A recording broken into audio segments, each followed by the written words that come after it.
Esta roca, por extraño que parezca, señala el centro geográfico de Europa. 50 grados 54 minutos longitud este, 25 grados 19 minutos latitud norte, según los cálculos del Instituto Geográfico de París. Abandonada en un pequeño claro del bosque de Lituania, el pedrusco de granito tiene grabada una inmarcesible rosa de los vientos. La estrella determina con exactitud el punto central del continente europeo. Los países candidatos a la Unión Europea desearían que los centros de influencia económico, político y social se desplazaran un poco más hacia el este, hacia este punto. En la segunda parte de esta portada visitaremos Estonia, Letonia, Lituania, Rumanía, Bulgaria, Turquía, Chipre y Malta, nuestros vecinos de siempre y futuros socios.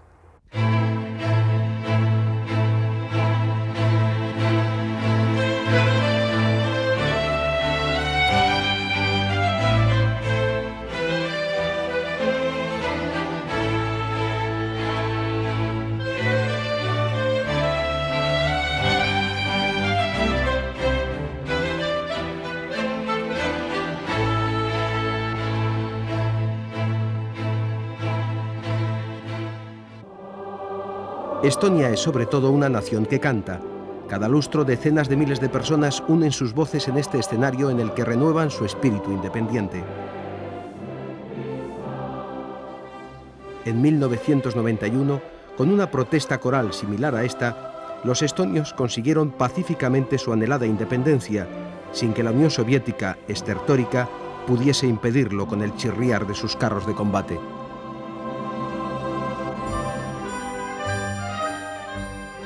Poco más grande que Extremadura, Estonia tiene dos vecinos poderosos que han ejercido notable influencia. Finlandia, que a 80 kilómetros al norte por mar le ayudó a mantener intacto su espíritu occidental, y Rusia.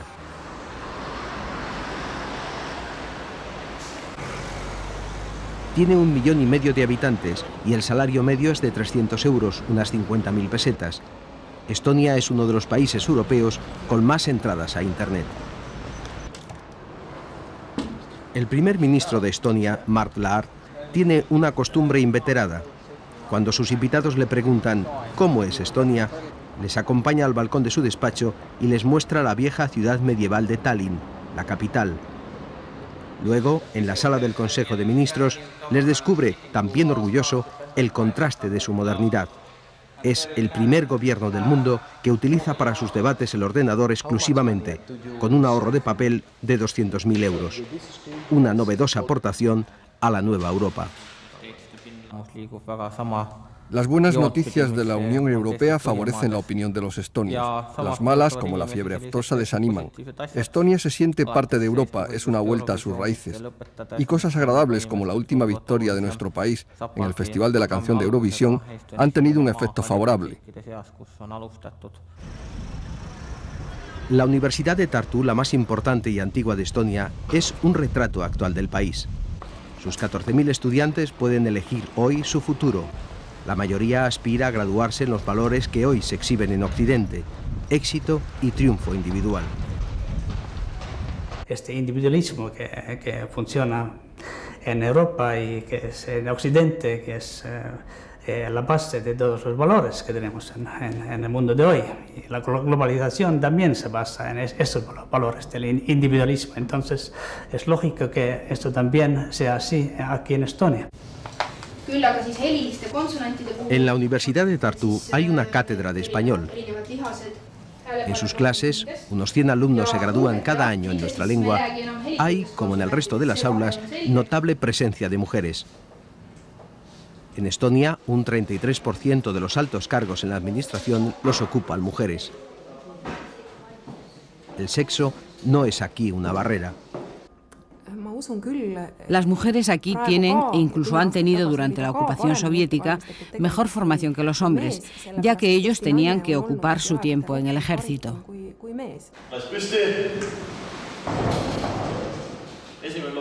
En la Academia Militar del Ejército Estonio, también en Tartu, el recio saludo de este capitán a la jovencísima profesora de logística al comienzo de la clase es un ejemplo de este papel de la mujer.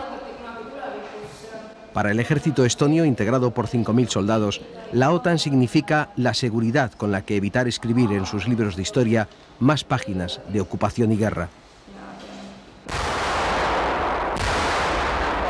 El ejército estonio se nutre de la leva anual y del Kaiselit, un batallón de voluntarios civiles que realiza cada fin de semana sus prácticas militares.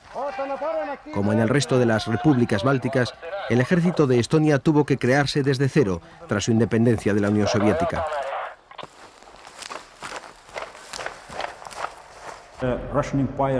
Si hablamos de problemas de seguridad, creo que la principal fuente de problemas son nuestros vecinos del este, porque durante 300 años hemos estado sometidos al Imperio ruso primero y luego a la Unión Soviética, que nos considera como parte de su esfera de influencia. Por esta razón, queremos entrar en la OTAN. Las relaciones con la Rusia de hoy son buenas. El recuerdo doloroso es con la Unión Soviética. Su contaminante estela aún se deja ver en estos campos cercanos a una antigua mina de uranio. Estos esquistos, o pizarras de betún, contienen uranio, que Moscú utilizó para su programa nuclear. Los vertidos radiactivos contaminaron la zona, hoy convertida en un inmenso lago letal que ahora se trata de cubrir para evitar su vertido al mar. Los niveles de radiación ahora son un poco superiores a lo normal porque estamos en una zona sin cubrir. Pero cuando todo esté tapado, incluso plantaremos árboles y haremos un parque.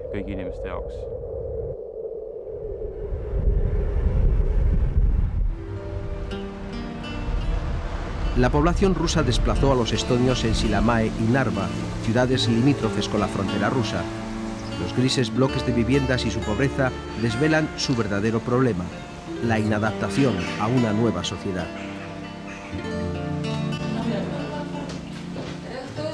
A esta escuela de estonio acuden rusoparlantes de todas las edades. No quieren ser considerados extranjeros en su país. Un 30% de la población, casi medio millón de personas, es de origen ruso y muchos de ellos no saben otra lengua que el ruso. Yo soy estonia, pero mis padres son rusos y crecí en casa hablando ruso. En la escuela apenas nos enseñaron estonio. Hoy tengo que aprenderlo. Este mismo problema de la integración de la minoría rusa lo debe resolver también Letonia. En la capital de Letonia, Riga, las casas parecen tener vida propia. Asexuados rostros de fijas miradas, enormes colosos que nunca descansan, es el llamado Art Nouveau, que aquí en Riga tiene su morada más sorprendente desde comienzos del siglo pasado.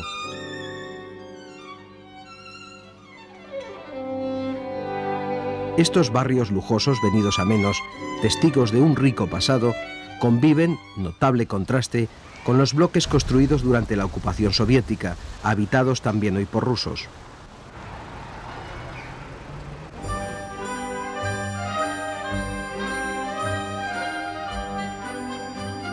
Situados en medio de un cruce de caminos, los letones han aprendido a entender por igual a rusos, nórdicos y occidentales.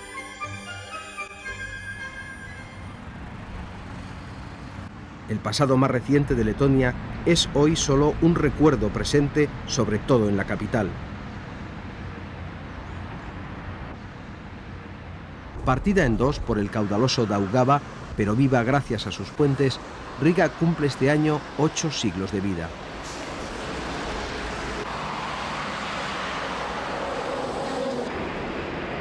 Letonia fue la más rusificada de los 3 estados bálticos. Aún hoy permanecen algunos monumentos de la época soviética que no han sido removidos de sus pedestales porque los letones los consideran parte de su historia.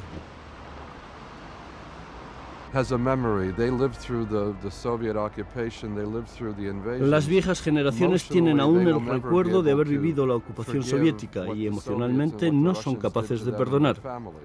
Los hijos conocen también la historia, pero miran al futuro y son conscientes de que los rusos que están aquí con ellos no son los responsables del pasado.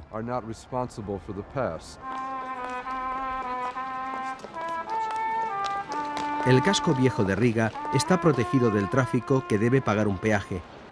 Aquí es donde se concentra la diversión de la juventud letona, que tras 10 años de ocupación aguarda con entusiasmo el futuro que les brinda la nueva Europa.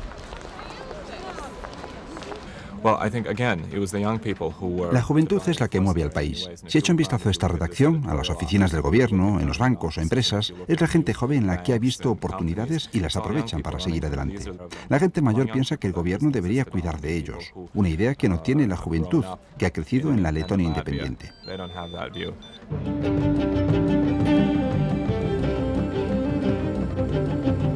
Empresas modernas han surgido tras el proceso de privatizaciones. Sus directivos son jóvenes emprendedores que miran allí donde hay posibilidades de negocio. La mentalidad ha cambiado, aunque incluso durante la ocupación soviética nos sentimos europeos, ya que nunca nos hemos sentido de diferente forma.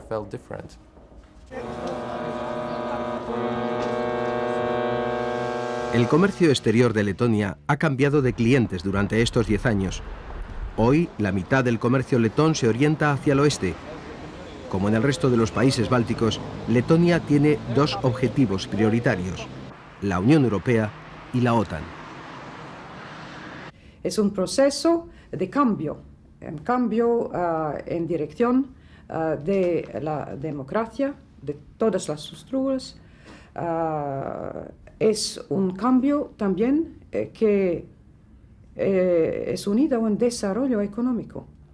Me parece que España es un ejemplo particular del éxito de esa táctica. La costa norte de Letonia está salpicada de pueblecitos de pescadores. La pesca y la agricultura son aún las asignaturas pendientes. Faltan inversiones para modernizar sus estructuras e información. La Unión Europea, no sé mucho de eso. No me importa mucho eso de la Unión Europea. Tengo que hacer mi trabajo rápido y no puedo hablar. Hace 50 años que nací en Europa y me siento europeo porque soy europeo.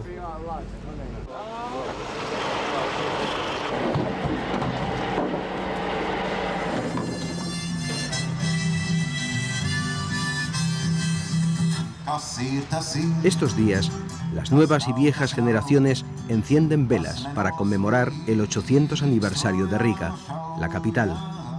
8 siglos de vida con el mismo espíritu europeo.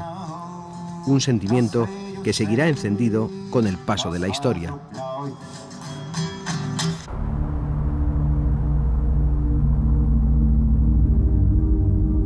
Un descomunal calvario sobrecoge al viajero que llega a Lituania. Millares de cruces de todos los tamaños cubren un pequeño montículo al norte del país. Son pequeños altares, ofrendas, sufragios entregados al Altísimo por devotos cristianos. Estrechas veredas conducen al caminante por este inmenso bosque de piedad.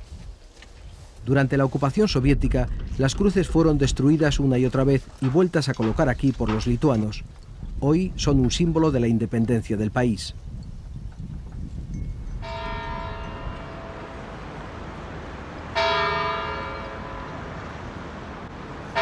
Si Estonia y Letonia son luteranas, Lituania es católica.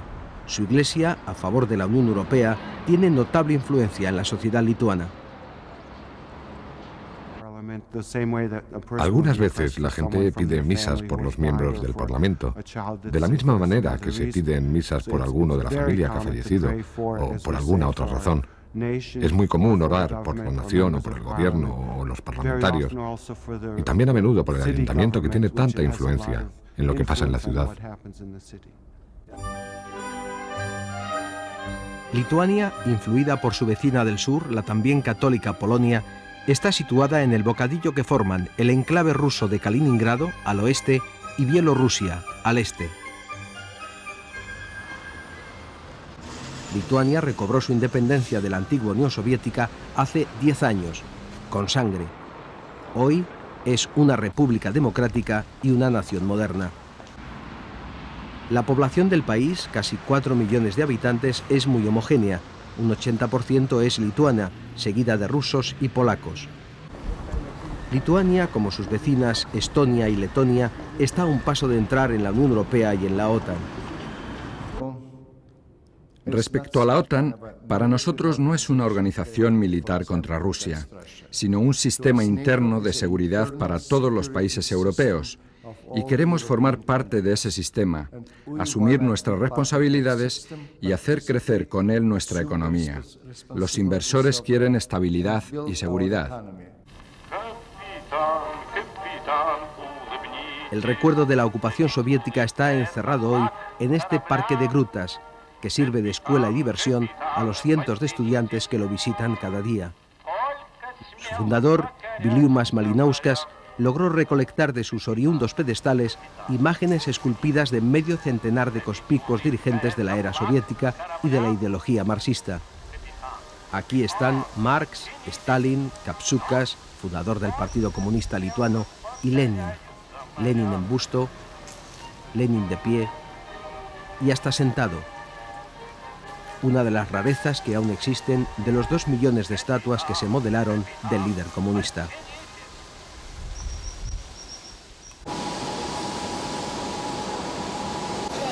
El país del mundo que más depende de la energía nuclear es Lituania. Cerca del 80% de su energía proviene de esta central atómica en Ignalina, una herencia soviética a 150 kilómetros al norte de la capital. Uno de sus 2 reactores nucleares es similar al de Chernóbil. En portada pudo rodar la cabeza de este reactor. La central es la más grande en su estilo y potencialmente la más peligrosa. Sus 4.600 empleados son todos rusos, incluido su director, que curiosamente no conoce la lengua lituana.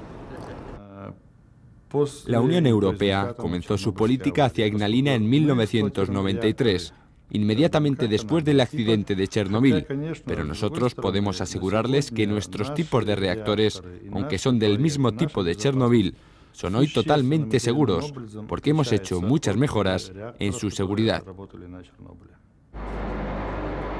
A pesar de las seguridades ofrecidas por el gobierno lituano, las presiones de Occidente, especialmente suecas, obligarán a cerrar el reactor número 1 en el año 2005. El llamado oro del mar Báltico es de 1000 colores. Los artesanos pulen y modelan el ámbar, el tesoro de su mar. Solo en las aguas de Lituania se recoge el 80% del ámbar mundial. Esta resina de pinos, fosilizada tras el periodo glaciar hace 35 millones de años, es hoy una joya que puede encerrar sorpresas. Cuando se pule un trozo de ámbar como este, te puedes llevar una agradable sorpresa al encontrar en su interior un insecto de hace millones de años, y entonces te puedes enriquecer. Nación de ricas tradiciones y profunda religiosidad, aún hoy talla en madera sus creencias ancestrales. Viejos tótem de culto al sol, tan escaso por aquí, o a la fuerza del mar, se erigen en las encrucijadas de los caminos.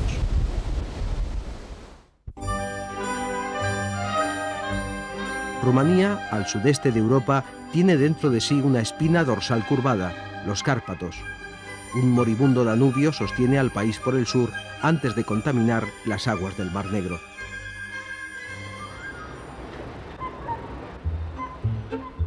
Es inevitable unir la imagen de Rumanía con la del conde Vlad Tepes. Su leyenda universal todavía recorre entre escalofríos los pasillos del castillo de Bran, en la meseta de Transilvania. Vlad Draculea, hijo de Drácul, diablo, fue un personaje real del siglo XV. Su historia imaginada de sangre y muerte se debe al escritor irlandés Bram Stoker, cuyo libro se convirtió en cine por el arte de Hollywood.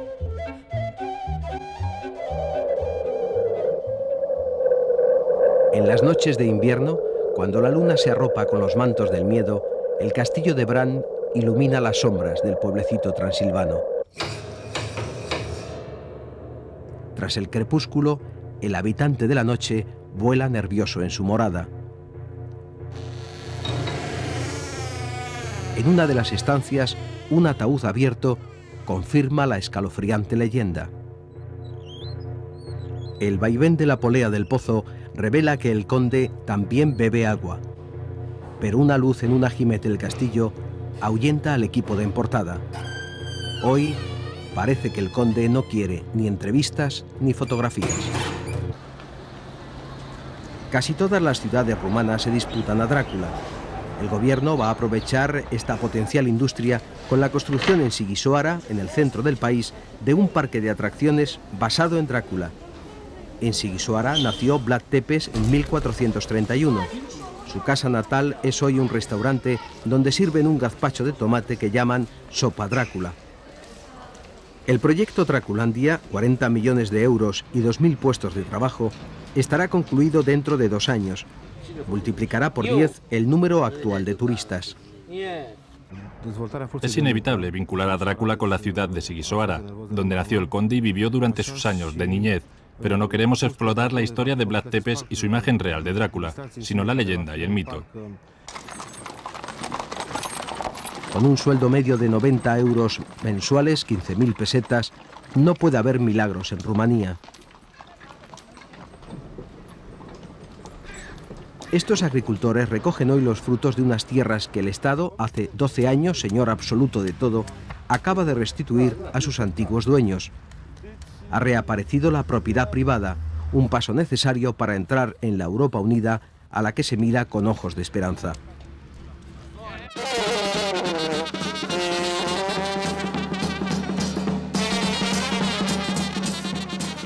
Rumanía intenta adaptarse a los niveles exigidos por Europa y olvidar su pasado reciente. En 1989, una revolución popular sangrienta devolvió a los rumanos su dignidad y libertad. De aquel levantamiento, sin embargo, aún quedan dolorosos recuerdos, también visibles en algunos edificios de Bucarest, marcados por la viruela de los proyectiles. El régimen de Ceausescu, oficialmente comunista, era en realidad la tiranía de un megalómano. Destruyó la arquitectura tradicional rumana de la capital para construir gigantescas moles, como la Casa del Pueblo, sede del Parlamento, y majestuosos edificios, adornando amplias avenidas para albergar a sus funcionarios. Algunos proyectos, como la gigantesca Biblioteca Nacional, quedaron sin concluir. Hoy solo son reflejos de un pretencioso pasado. Después de esto viene la democracia que te da la posibilidad de mejorar tú solo, depende todo de ti.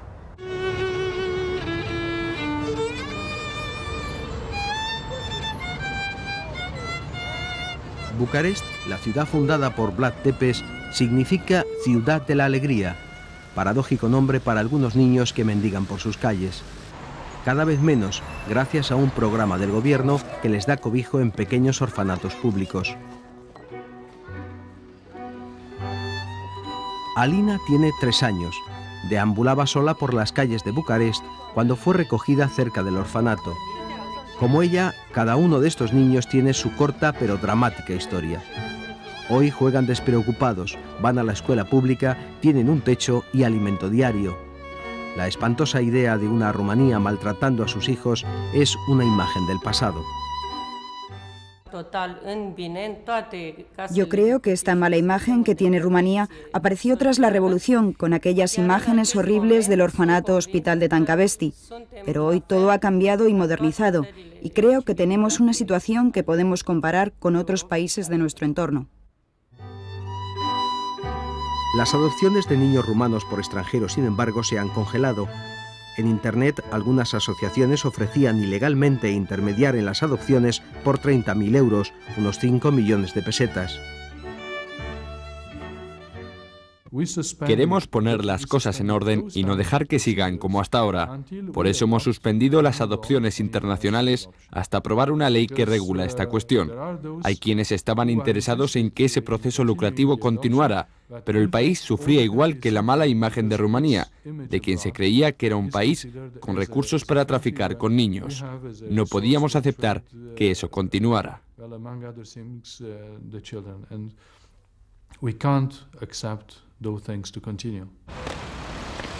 Los rumanos, descendientes de los dacios y conquistados para Roma por el español Trajano, tienen mucho de latinos y presumen de su origen.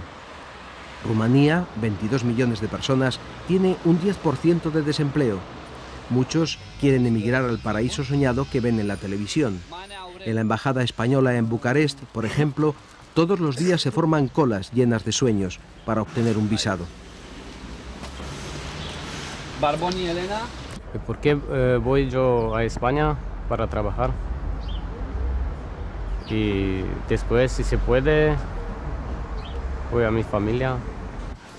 Bidu Bidilean, profesor universitario y miembro de una asociación hispano-rumana, lamenta la difícil situación económica en Rumanía y pondera la excelente preparación del trabajador cualificado rumano.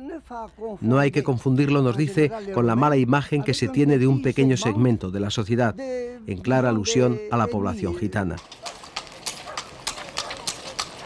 Se estima que el número de gitanos en Rumanía alcanza los 3 millones.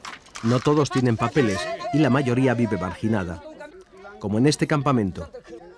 Hasta sus chabolas llegan las sombras de las gigantescas chimeneas de Copsa Mica, la localidad más contaminada de Europa. En torno al fuego, dos familias nos reciben con afecto. Queremos integrarnos, pero nos falta trabajo y así es difícil, explica este joven. Tan solo los más viejos, y no todos, ante las dificultades presentes, añoran el espejismo de tiempos pasados. Hay gran similitud entre el nivel de vida de la mayoría y la minoría, pero hay descontento social, porque a la minoría le falta la educación y la información, y de lo que se trata es de acercar los sistemas educativos, sanitarios y sociales para que haya equilibrio. Rumanía tiene aún muchas cosas que revisar y corregir. En esta tarea recibe ayuda y consejo, como el resto de países candidatos, de otros Estados miembros. La Guardia Civil, experimentada en el control de nuestros pasos fronterizos, ganó por méritos en un concurso europeo uno de estos programas de hermanamiento y hoy asesora a la Policía de Frontera rumana. El objeto de nuestro proyecto está enfocado a la reforma institucional de la Policía de Fronteras y nos vamos a enfocar en la gestión de recursos humanos, el área de enseñanza, diseño de nuevos planes de estudios, gestión de centros de enseñanza. Lo vamos a complementar con una serie de visitas de estudios y seminarios y asimismo también vamos a participar en el diseño del sistema de información Schengen aplicable en su momento a la Policía de Fronteras de Rumanía. A pie de obra, en una patrullera sobre las aguas del Danubio, los dos comandantes de la Guardia Civil intercambian opiniones con dos oficiales rumanos. Rumanía, como hoy España, será un día frontera exterior de la Unión Europea. Rumanía y Bulgaria tienen 630 kilómetros de frontera común, de los cuales nada menos que 500 son frontera fluvial, el Danubio. Sin embargo, entre ambos países solo hay un puente, el de la amistad, un nombre paradójico para dos países que casi siempre se han dado la espalda. En la mitad del puente de hierro construido en los años 50, la línea fronteriza con Bulgaria está guardada por la nueva Policía de Fronteras. Sus armas largas delatan que algunas ideas del pasado siguen vivas. Entramos en Bulgaria, la despedida de la última ciudad rumana, Giurgiu, y la bienvenida a la primera ciudad búlgara, Ruse, son desoladoras. Centrales químicas de un lado y térmicas de otro contaminan con sus desperdicios las aguas de un Danubio gris y las de un Mar Negro, hoy más negro que nunca. Una porquería acumulada por los 6 países que lo rodean. En el pueblecito de Sozopol, un balneario muy cerca del contaminante puerto marítimo búlgaro de Burgas, las aguas vomitan espuma sobre las costas. En su puerto pesquero hoy no se sale de faena. Hay mala mar. Sobre un malecón se lee la frase «Bulgaria por siempre», escrita en cirílico cuando los tiempos de las consignas. Si en los últimos años la faena era mala, este año es malísima, se queja este pescador retirado. En Burgas están haciendo un nuevo puerto y los escombros los echan por aquí. Los peces han huido. La culpa es del Danubio, dice este otro hombre. Sozopol tiene las típicas construcciones otomanas de madera, repartidas caprichosamente por angostas calles. La costumbre divulga con esquelas la muerte de algún vecino. Adornados con crespones, estos fatales anuncios aquí quedarán, fijados para siempre, como el recuerdo del ser querido.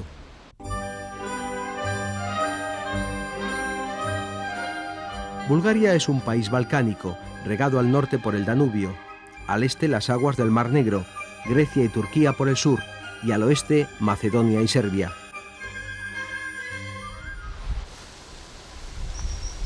En la cordillera balcánica, como si alguien hubiera plantado un arco iris, crecen pinos, arces, abedules, hayas, castaños.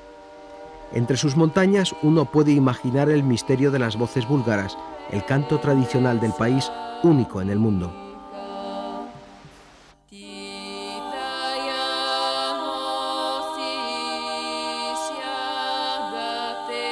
Arriba del río Drugadiša, el espectacular monasterio ortodoxo de Rila aparece escondido entre la vegetación.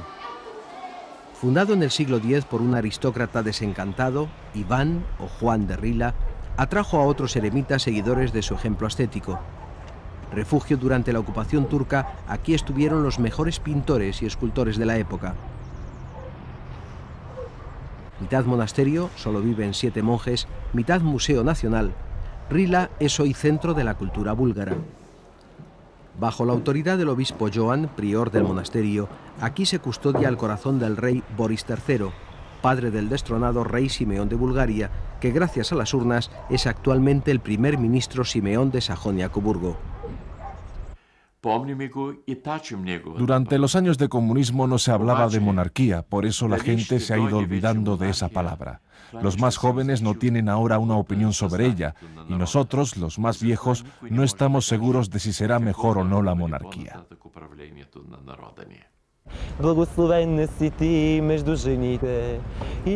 La Iglesia Ortodoxa búlgara no interviene en el ámbito político y tampoco es consultada. Además está dividida en 2 sínodos enfrentados, el oficial que sigue al patriarca Maxim, apoyado por Simeón de Bulgaria, y el segregado de Inokenti, al que sigue el actual presidente de la República. Una división no ajena a los intereses de la política. En torno a la plaza principal de Sofía, que preside la hermosa escultura de la sabiduría, con la lechuza, símbolo del saber, se miran la catedral ortodoxa cristiana, la mezquita musulmana y la sinagoga judía. En este templo de David de estilo hispano-mauritano se celebra hoy la Bat Mitzvah, que toda niña judía tiene que prometer al cumplir los 12 años de edad. Simona Asel ha prometido encender cada viernes por la noche, víspera del Sabaj, una vela que traerá la luz a su casa. Tras la promesa, los jóvenes bailan la fiesta mientras los mayores cumplen con el mazapán preparado al estilo toledano. En esta comunidad judía, salvada del horror nazi por la tenacidad de los búlgaros, se habla y enseña un sefardí convertido hoy en castellano. Mi origen es de abuelos de España. La lengua española yo la sé de mis padres y de mis abuelos, más o menos. Ellos hablaban el idioma ladino. Durante el periodo comunista, la industria búlgara estaba centrada en la producción de armamento. Tras la desaparición del Comecon, del que Bulgaria era alumno aventajado, cayeron las ventas. Luego, en el camino de la transición, las empresas se privatizaron. En esta de Karlovo trabajan casi 5.000 personas, la tercera parte de las que estaban en nómina hace 20 años. Su salario medio es 18.000 pesetas mensuales. Casi la mitad de la plantilla está compuesta por mujeres. Nunca las mujeres nos hemos sentido discriminadas. El salario es el mismo. En Bulgaria las mujeres trabajan como los hombres y somos muy buenas especialistas. El Estado posee el 30% de esta empresa, cuyas acciones fueron vendidas casi por completo a su personal directivo y trabajadores. Hoy la motivación por el trabajo es distinta. Hace 10 años, cuando estábamos en la esfera del socialismo, cada trabajador tenía su puesto de trabajo asegurado, independientemente de su cualificación o valía. Ahora el mercado dice si un trabajador tendrá o no tendrá trabajo, si ese empleado es o no es necesario. A Bulgaria, como a Rumanía, aún le quedan varias estaciones para llegar al destino final, la Unión Europea. Está retrasada en el terreno económico, en el fortalecimiento de su sistema judicial y en la lucha contra la corrupción. El problema de la corrupción existe, y existe en proporciones enormes en nuestro país. Una de las causas ocurrió durante el proceso de venta a manos privadas de la propiedad estatal. La otra se debe a la situación de la economía del país y al modo de gobernarse la administración. Esta segunda causa ha comenzado a corregirse con una administración más estable. Contra estos problemas se emplean a fondo, según dicen, los sucesivos gobiernos búlgaros. También el actual de Simeón de Sajonia-Coburgo, más preocupado en resolver la situación económica del país que de introducir el debate entre monarquía o república. Entonces, si de repente, encima de todo lo que hay que nos divide ya, hay un corte adicional, me encuentro es totalmente inoportuno, hasta disparatado plantearlo. De ahí que yo intento decir que, claro, no puedo volver a nacer para ser Simeón Borisov solamente. Tengo esa carga o tara histórica de ser quien soy, pero puedo también desvincularme y mirar en lo que puede ser positivo y sobre todo hacernos con el tema económico, porque no creo que ni el Producto Nacional Bruto, ni el precio de la cesta, ni lo que tengan mis conciudadanos para gastar, mejoraría si empezamos ahora unas discusiones filosóficas sobre monarquía o república. Bulgaria es la única nación de los Balcanes que no ha padecido conflictos étnicos recientes. Aquí vive una minoría turca que apoya esporádicamente en el Parlamento al actual gobierno. Hoy, Turquía, superada la historia, es una nación amiga que incluso impulsa el ingreso de Bulgaria en la OTAN. Turquía es el único país candidato a la Unión Europea cuya población es mayoritariamente islámica. En sus rezos, sin embargo, no hay versos radicales ni espíritu fundamentalista.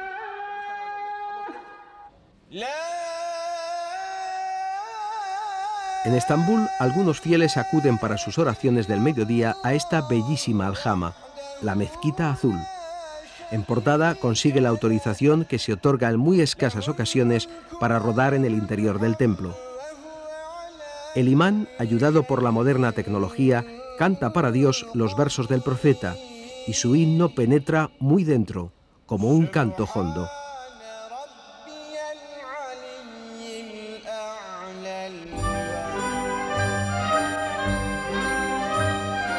Cuando Turquía entre en la Unión, la Europa comunitaria tendrá como fronteras a Irán, Irak y Siria. Turquía abraza dos continentes, su parte asiática o Anatolia y su parte europea en la Tracia, al otro lado del canal del Bósforo. Justo en medio, con sus puentes cosiendo la cicatriz que abre el estrecho entre ambos continentes, Estambul. La Estambul otomana y turca, la Constantinopla bizantina y la Bizancio grecorromana, todas en una, reuniendo el paso del tiempo.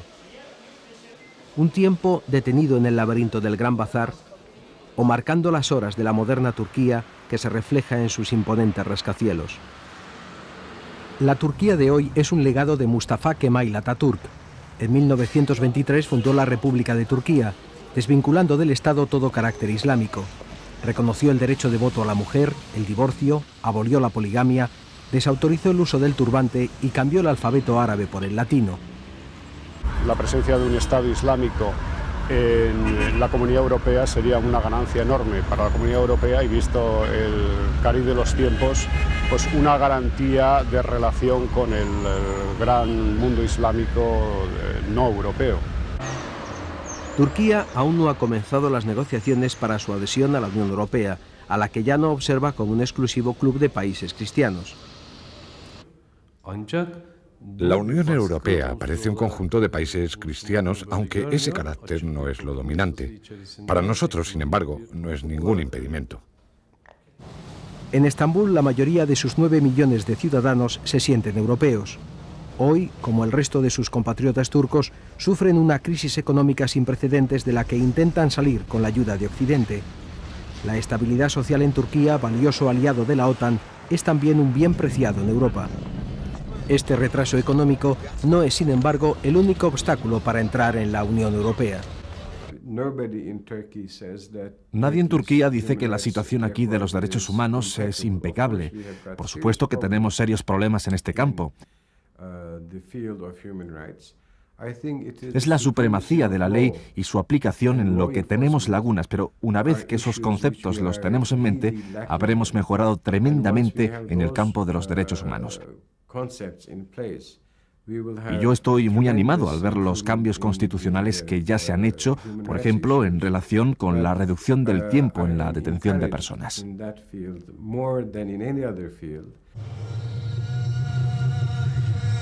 La cisterna bizantina de Yerebatán, un inmenso aljibe subterráneo, y la antigua iglesia de Santa Irene, en el recinto de Topkapi, acogen parte de la Bienal de Estambul, una de las manifestaciones vanguardistas más interesantes del arte moderno.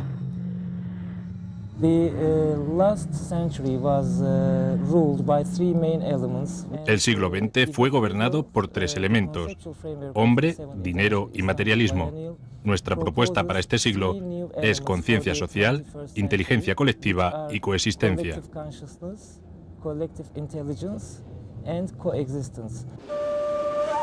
Este vanguardismo artístico es una singularidad, porque Turquía aún debe profundizar en su carácter democrático, solventar su crisis económica y resolver sus problemas de corrupción. A todo ello se añade el problema de Chipre, ocupado por sus tropas desde 1974.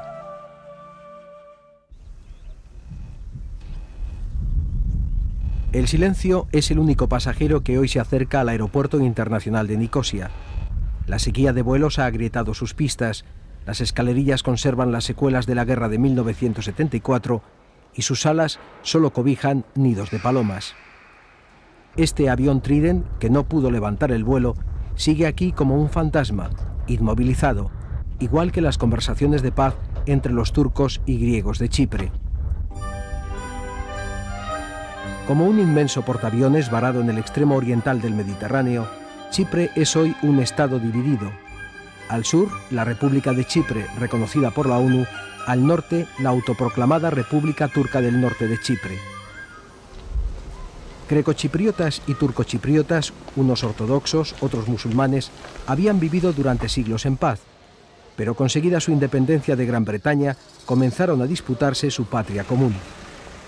Su capital es Nicosia, la última ciudad europea que permanece dividida por la llamada Línea Verde, vigilada por Naciones Unidas y construida en 1963 para detener las hostilidades.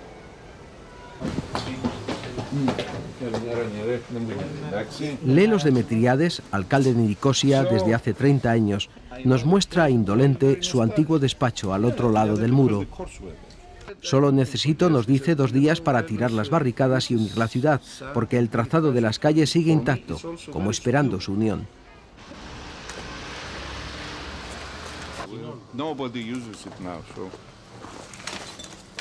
En esta parte sur, adornada con los colores griegos y alguna bandera grecochipriota, se lee: aquí no acaba nuestra frontera.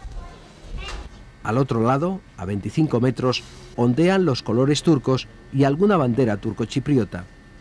El alcalde nos advierte que a los soldados turcos no les gusta que les rueden.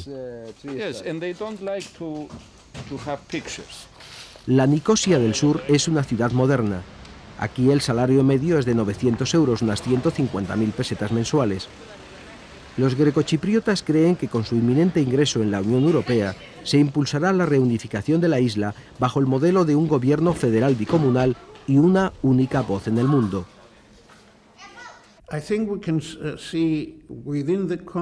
Lo que podemos vislumbrar es una isla unificada dentro del contexto de una solución federal, con una área en el norte administrada por los turcochipriotas bajo el sistema federal, en el sur un cantón federal administrado por los grecochipriotas y un gobierno federal bicomunal para el Estado. Esta es la solución más factible que puede funcionar. Y para dar estabilidad tendremos que ayudar económicamente a los turcochipriotas. Al otro lado del muro, los turcochipriotas no ven las cosas de igual modo. Aquí la vida, arrastrada por la crisis económica de Turquía, país del que dependen, es más difícil. El sueldo medio, por ejemplo, es 3 veces menor. Los turcochipriotas son minoría en la isla, solo un 12% vive de este lado. La idea de un Estado federal asusta. En un futuro Estado unido, dicen, siempre seremos minoría parlamentaria. Su líder de siempre, Rauf Denktash, propone una confederación bizonal y bicomunal, y la entrada a la par en la Unión Europea de este Chipre confederado y de Turquía. En caso contrario, su amenaza es rotunda. Si los grecochipriotas quieren unirse con Grecia, que es lo que están intentando directamente o a través de la Unión Europea, que lo hagan. Nosotros entonces nos uniremos a Turquía y se acabará toda relación griego-turca. Pero si mantenemos una relación de socios y todos, nosotros y ellos, entramos en la Unión Europea, habremos hecho lo correcto. Y estamos dispuestos a hacerlo, pero no a costa de ser la minoría de los grecochipriotas. Pila, al este de la isla, tiene una iglesia y una mezquita. Es el único pueblo dentro de la zona de nadie. Aquí conviven en paz y armonía unos 5.000 griegos y turcochipriotas, juntos. Los cascos azules de la ONU supervisan esta convivencia pacífica. Un ejemplo para el resto de la isla. Hay bares griegos y bares turcos, pero abiertos para todos.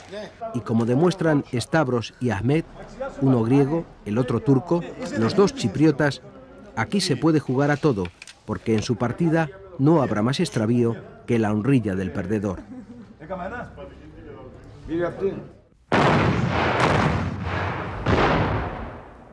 Malta, año de 1565. Una poderosa flota otomana ataca el archipiélago. Tras un feroz asedio, los caballeros de Malta, que habían sido expulsados de Jerusalén hacía 3 siglos y medio por Suleimán el Magnífico, salen victoriosos de la revancha con la ayuda española. Los caballeros hospitalarios de la Orden de San Juan, que dedicaban sus esfuerzos al cuidado de los peregrinos en Tierra Santa, encontraron aquí en Malta su nueva patria. El emperador español Carlos I les había cedido estas tierras, pobres, yermas, solitarias, por el feudo de un vaso de agua y un halcón maltés. Los hospitalarios aceptaron resignados el regalo y se pusieron a trabajar.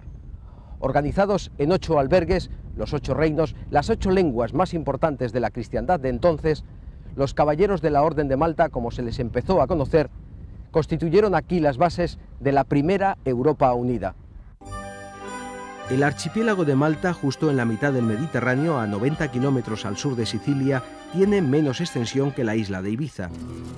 A pesar de sus bellísimas ciudades, a pesar de su historia europea, Malta es hoy una injusta desconocida. El archipiélago es un legado de los hospitalarios de San Juan y su catedral la esencia de la orden. En su sala capitular sobrecoge un enorme lienzo, la decapitación de Juan el Bautista, el santo que da nombre al templo. Es el único que firmó Miguel Ángel Merisi de Caravaggio.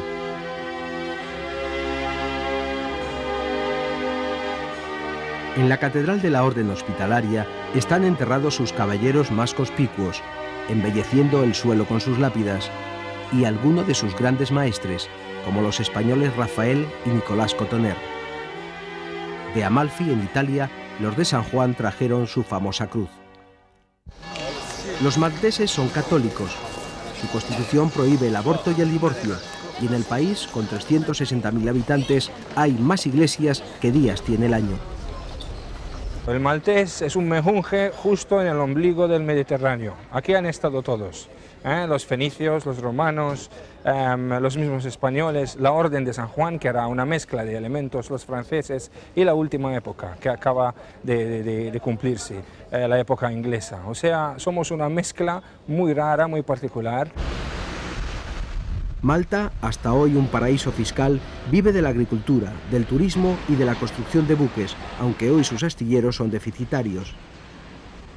Es el único país candidato en el que su sociedad está dividida sobre la integración en la Unión Europea. El Partido Nacionalista Democristiano propone la plena integración. El socialista prefiere una asociación parcial.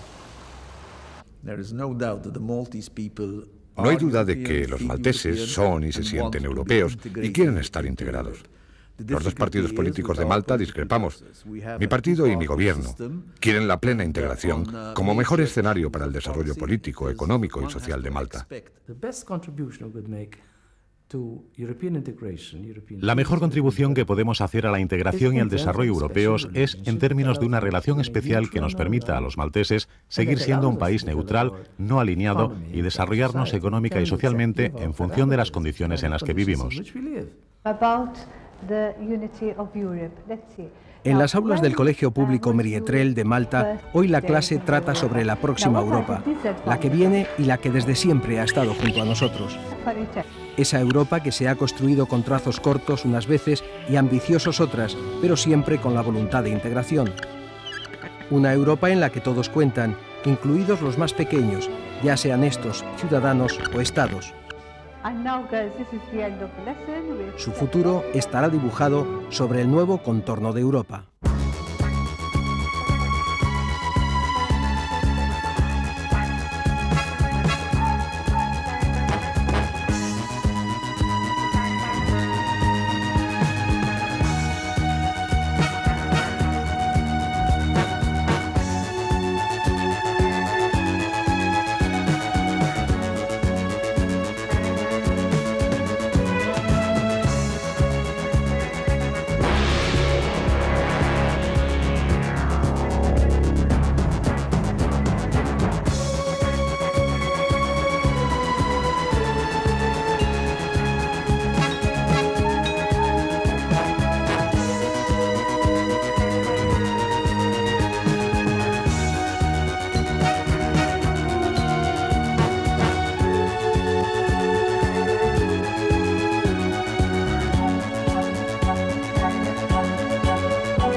Son ahí con el balón.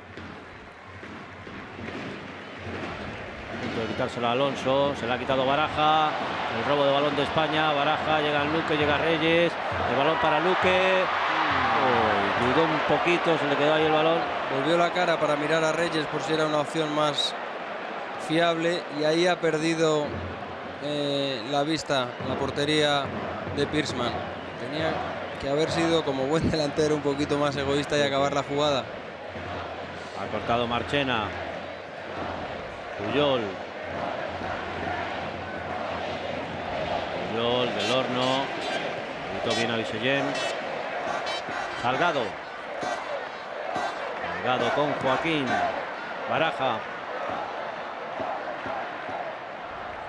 Baraja juega con Raúl. Abre Raúl para Reyes.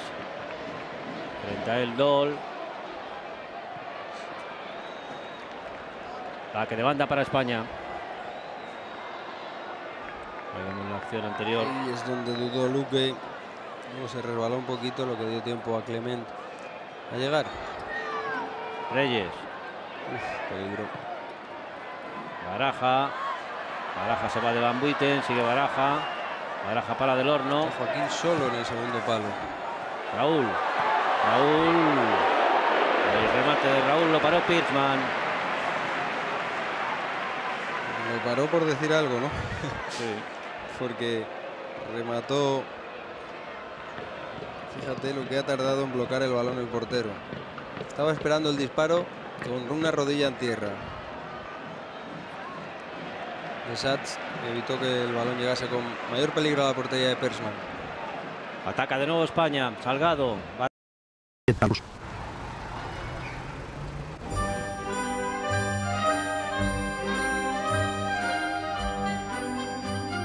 Situados en medio de un cruce de caminos, los letones han aprendido a entender por igual a rusos, nórdicos y occidentales.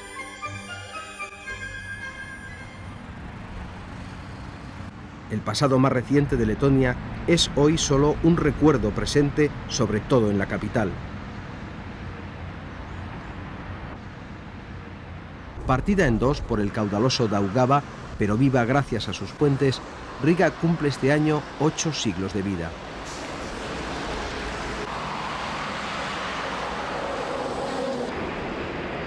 Letonia fue la más rusificada de los 3 estados bálticos.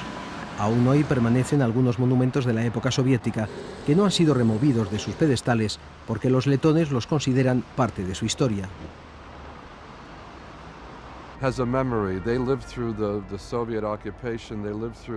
Las viejas generaciones tienen aún el recuerdo de haber vivido la ocupación soviética y emocionalmente no son capaces de perdonar. Los hijos conocen también la historia, pero miran al futuro y son conscientes de que los rusos que están aquí con ellos no son los responsables del pasado.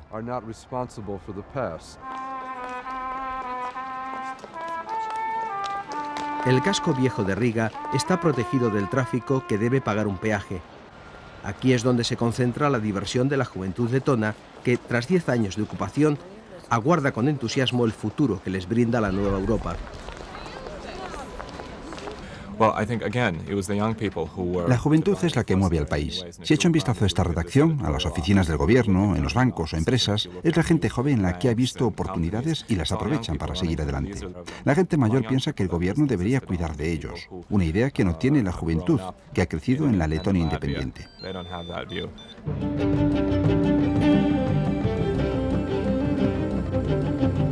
Empresas modernas han surgido tras el proceso de privatizaciones. Sus directivos son jóvenes emprendedores que miran allí donde hay posibilidades de negocio. La mentalidad ha cambiado, aunque incluso durante la ocupación soviética nos sentimos europeos, ya que nunca nos hemos sentido de diferente forma.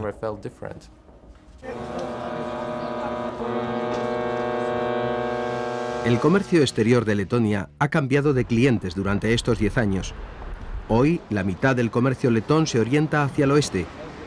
Como en el resto de los países bálticos, Letonia tiene 2 objetivos prioritarios: la Unión Europea y la OTAN. Es un proceso de cambio, en dirección de la democracia, de todas las estructuras. Es un cambio también que es unido a un desarrollo económico. Me parece que España es un ejemplo particular del éxito de esa táctica. La costa norte de Letonia está salpicada de pueblecitos de pescadores. La pesca y la agricultura son aún las asignaturas pendientes. Faltan inversiones para modernizar sus estructuras e información.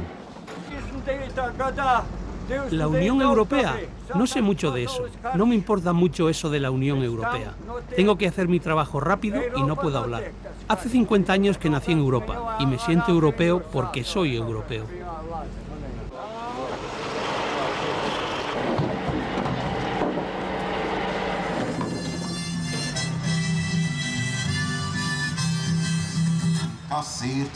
Estos días, las nuevas y viejas generaciones encienden velas para conmemorar el 800 aniversario de Riga, la capital. 8 siglos de vida con el mismo espíritu europeo. Un sentimiento que seguirá encendido con el paso de la historia.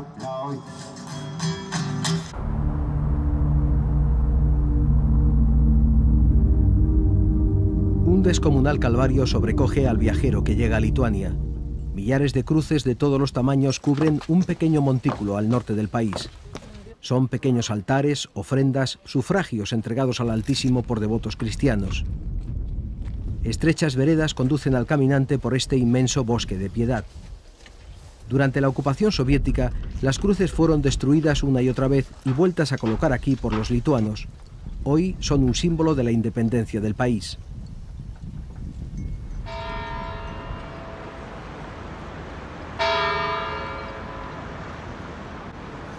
Si Estonia y Letonia son luteranas, Lituania es católica. Su iglesia, a favor de la Unión Europea, tiene notable influencia en la sociedad lituana. Algunas veces la gente pide misas por los miembros del Parlamento, de la misma manera que se piden misas por alguno de la familia que ha fallecido o por alguna otra razón. Es muy común orar por la nación o por el gobierno o los parlamentarios, y también a menudo por el ayuntamiento que tiene tanta influencia en lo que pasa en la ciudad. Lituania, influida por su vecina del sur, la también católica Polonia, está situada en el bocadillo que forman el enclave ruso de Kaliningrado al oeste y Bielorrusia al este. Lituania recobró su independencia de la antigua Unión Soviética hace 10 años, con sangre. Hoy es una república democrática y una nación moderna. La población del país, casi 4 millones de habitantes, es muy homogénea. Un 80% es lituana, seguida de rusos y polacos. Lituania, como sus vecinas Estonia y Letonia, está a un paso de entrar en la Unión Europea y en la OTAN. Respecto a la OTAN, para nosotros no es una organización militar contra Rusia, sino un sistema interno de seguridad para todos los países europeos. Y queremos formar parte de ese sistema, asumir nuestras responsabilidades y hacer crecer con él nuestra economía. Los inversores quieren estabilidad y seguridad. El recuerdo de la ocupación soviética está encerrado hoy en este parque de grutas, que sirve de escuela y diversión a los cientos de estudiantes que lo visitan cada día. Su fundador, Viliumas Malinauskas, logró recolectar de sus oriundos pedestales imágenes esculpidas de medio centenar de conspicuos dirigentes de la era soviética y de la ideología marxista. Aquí están Marx, Stalin, Kapsukas, fundador del Partido Comunista Lituano, y Lenin. Lenin en busto, Lenin de pie y hasta sentado. Una de las rarezas que aún existen de los 2 millones de estatuas que se modelaron del líder comunista.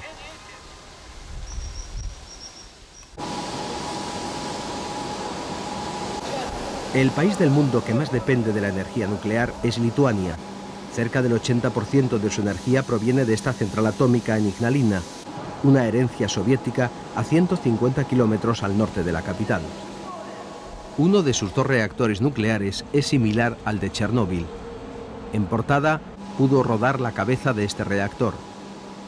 La central es la más grande en su estilo y potencialmente la más peligrosa. Sus 4.600 empleados son todos rusos, incluido su director, que curiosamente no conoce la lengua lituana. La Unión Europea comenzó su política hacia Ignalina en 1993, inmediatamente después del accidente de Chernóbil, pero nosotros podemos asegurarles que nuestros tipos de reactores, aunque son del mismo tipo de Chernóbil, son hoy totalmente seguros, porque hemos hecho muchas mejoras en su seguridad. A pesar de las seguridades ofrecidas por el gobierno lituano, las presiones de Occidente, especialmente suecas, obligarán a cerrar el reactor número 1 en el año 2005. El llamado oro del mar Báltico es de 1000 colores. Los artesanos pulen y modelan el ámbar, el tesoro de su mar. Solo en las aguas de Lituania se recoge el 80% del ámbar mundial. Esta resina de pinos, fosilizada tras el periodo glaciar hace 35 millones de años, es hoy una joya que puede encerrar sorpresas. Cuando se pule un trozo de ámbar como este, te puedes llevar una agradable sorpresa al encontrar en su interior un insecto de hace millones de años, y entonces te puedes enriquecer. Nación de ricas tradiciones y profunda religiosidad, aún hoy talla en madera sus creencias ancestrales. Viejos tótem de culto al sol, tan escaso por aquí, o a la fuerza del mar, se erigen en las encrucijadas de los caminos.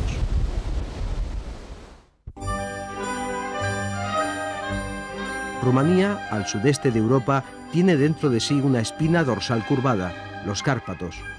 Un moribundo Danubio sostiene al país por el sur antes de contaminar las aguas del Mar Negro.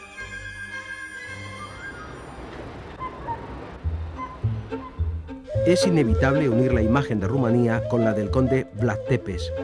Su leyenda universal todavía recorre entre escalofríos los pasillos del castillo de Bran, en la meseta de Transilvania. Vlad Draculea, hijo de Drácul, diablo, fue un personaje real del siglo XV. Su historia imaginada de sangre y muerte se debe al escritor irlandés Bram Stoker, cuyo libro se convirtió en cine por el arte de Hollywood.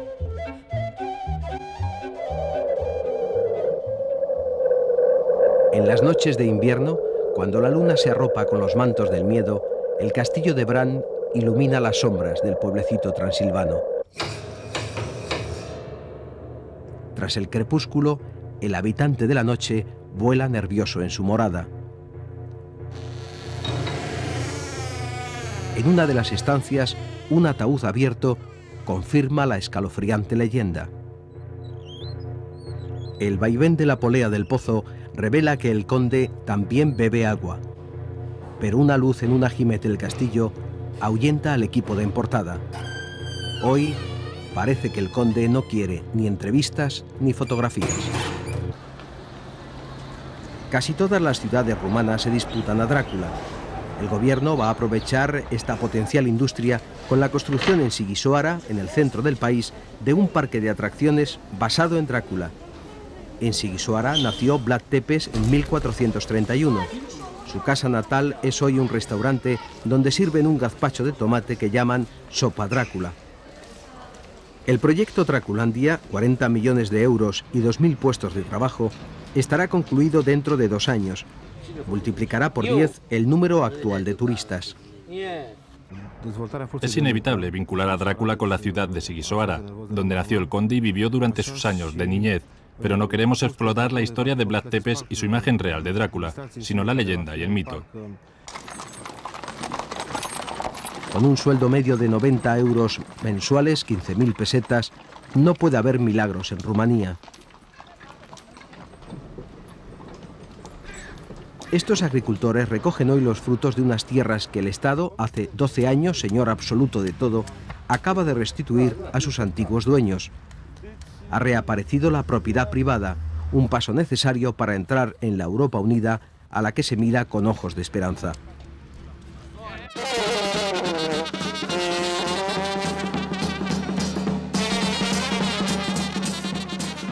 Rumanía intenta adaptarse a los niveles exigidos por Europa y olvidar su pasado reciente. En 1989, una revolución popular sangrienta devolvió a los rumanos su dignidad y libertad.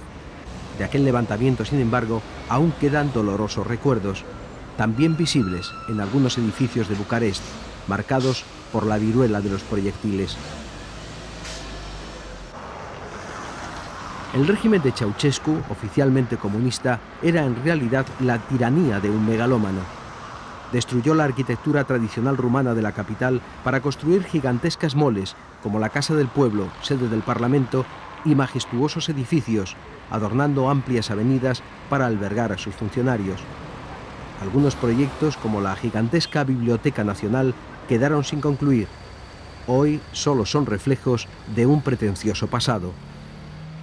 Después de esto viene la democracia que te da la posibilidad de mejorar tú solo, depende todo de ti.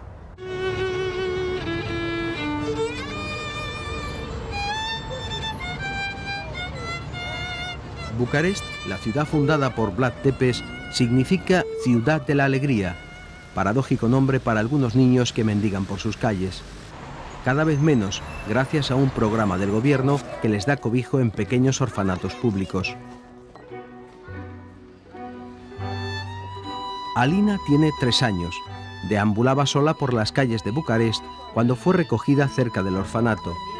Como ella, cada uno de estos niños tiene su corta pero dramática historia.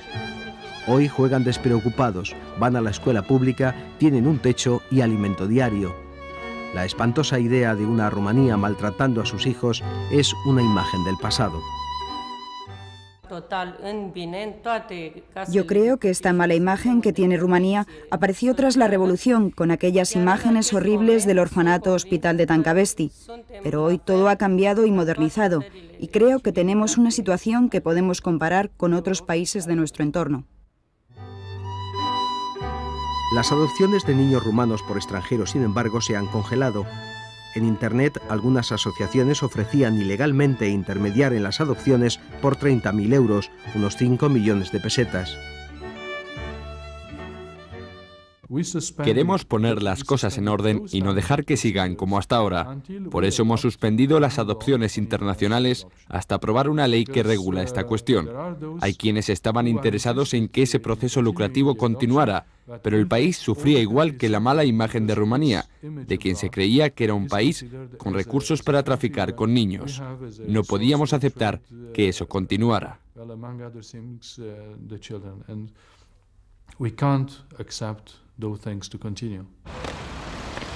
Los rumanos, descendientes de los dacios y conquistados para Roma por el español Trajano, tienen mucho de latinos y presumen de su origen. Rumanía, 22 millones de personas, tiene un 10% de desempleo.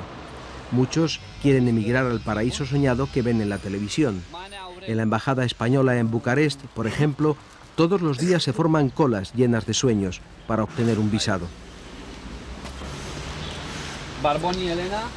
¿Por qué voy yo a España para trabajar? Y después, si se puede, voy a mi familia. Vidu Vidilean, profesor universitario y miembro de una asociación hispano-rumana, lamenta la difícil situación económica en Rumanía y pondera la excelente preparación del trabajador cualificado rumano. No hay que confundirlo, nos dice, con la mala imagen que se tiene de un pequeño segmento de la sociedad, en clara alusión a la población gitana. Se estima que el número de gitanos en Rumanía alcanza los 3 millones. No todos tienen papeles y la mayoría vive marginada, como en este campamento. Hasta sus chabolas llegan las sombras de las gigantescas chimeneas de Copsamica, la localidad más contaminada de Europa. En torno al fuego, 2 familias nos reciben con afecto. Queremos integrarnos, pero nos falta trabajo y así es difícil, explica este joven.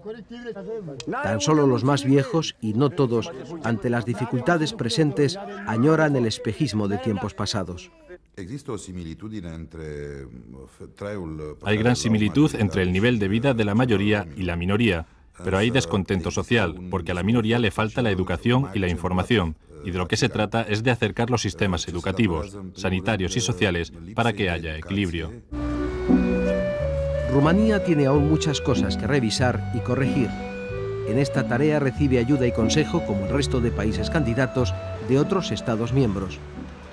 La Guardia Civil, experimentada en el control de nuestros pasos fronterizos, ganó por méritos en un concurso europeo uno de estos programas de hermanamiento y hoy asesora a la Policía de Frontera rumana. El objeto de nuestro proyecto está enfocado a la reforma institucional de la Policía de Fronteras y nos vamos a enfocar en la gestión de recursos humanos, el área de enseñanza, diseño de nuevos planes de estudios, gestión de centros de enseñanza. Lo vamos a complementar con una serie de visitas de estudios y seminarios y asimismo también vamos a participar en el diseño del sistema de información Schengen aplicable en su momento a la Policía de Fronteras de Rumanía. A pie de obra, en una patrullera sobre las aguas del Danubio, los 2 comandantes de la Guardia Civil intercambian opiniones con 2 oficiales rumanos. Rumanía, como hoy España, será un día frontera exterior de la Unión Europea. Rumanía y Bulgaria tienen 630 kilómetros de frontera común, de los cuales nada menos que 500 son frontera fluvial, el Danubio. Sin embargo, entre ambos países solo hay un puente, el de la amistad, un nombre paradójico para dos países que casi siempre se han dado la espalda. En la mitad del puente de hierro construido en los años 50, la línea fronteriza con Bulgaria está guardada por la nueva Policía de Fronteras. Sus armas largas delatan que algunas ideas del pasado siguen vivas. Entramos en Bulgaria, la despedida de la última ciudad rumana, Giurgiu, y la bienvenida a la primera ciudad búlgara, Ruse, son desoladoras. Centrales químicas de un lado y térmicas de otro contaminan con sus desperdicios las aguas de un Danubio gris y las de un Mar Negro, hoy más negro que nunca. Una porquería acumulada por los 6 países que lo rodean. En el pueblecito de Sozopol, un balneario muy cerca del contaminante puerto marítimo búlgaro de Burgas, las aguas vomitan espuma sobre las costas. En su puerto pesquero hoy no se sale de faena. Hay mala mar. Sobre un malecón se lee la frase «Bulgaria por siempre», escrita en cirílico cuando los tiempos de las consignas. Si en los últimos años la faena era mala, este año es malísima, se queja este pescador retirado. En Burgas están haciendo un nuevo puerto y los escombros los echan por aquí. Los peces han huido. La culpa es del Danubio, dice este otro hombre. Sozopol tiene las típicas construcciones otomanas de madera, repartidas caprichosamente por angostas calles. La costumbre divulga con esquelas la muerte de algún vecino. Adornados con crespones, estos fatales anuncios aquí quedarán, fijados para siempre, como el recuerdo del ser querido.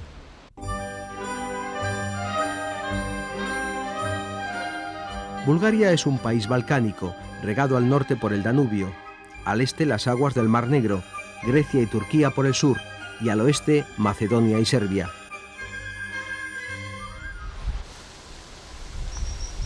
En la cordillera balcánica, como si alguien hubiera plantado un arco iris, crecen pinos, arces, abedules, hayas, castaños. Entre sus montañas uno puede imaginar el misterio de las voces búlgaras, el canto tradicional del país, único en el mundo.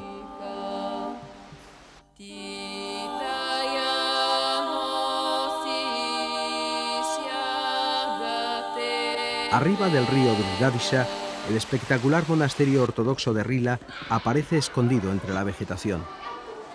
Fundado en el siglo X por un aristócrata desencantado, Iván o Juan de Rila, atrajo a otros eremitas seguidores de su ejemplo ascético.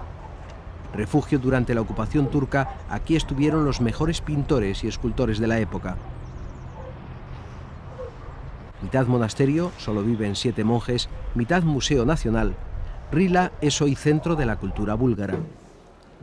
Bajo la autoridad del obispo Joan, prior del monasterio, aquí se custodia el corazón del rey Boris III, padre del destronado rey Simeón de Bulgaria, que gracias a las urnas es actualmente el primer ministro Simeón de Sajonia-Coburgo.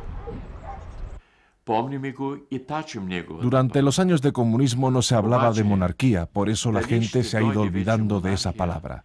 Los más jóvenes no tienen ahora una opinión sobre ella, y nosotros, los más viejos, no estamos seguros de si será mejor o no la monarquía.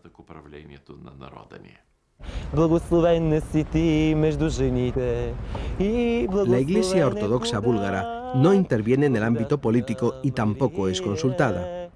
Además está dividida en 2 sínodos enfrentados, el oficial que sigue al patriarca Maxim, apoyado por Simeón de Bulgaria, y el segregado de Inokenti, al que sigue el actual presidente de la República. Una división no ajena a los intereses de la política. En torno a la plaza principal de Sofía, que preside la hermosa escultura de la sabiduría, con la lechuza, símbolo del saber, se miran la catedral ortodoxa cristiana, la mezquita musulmana y la sinagoga judía.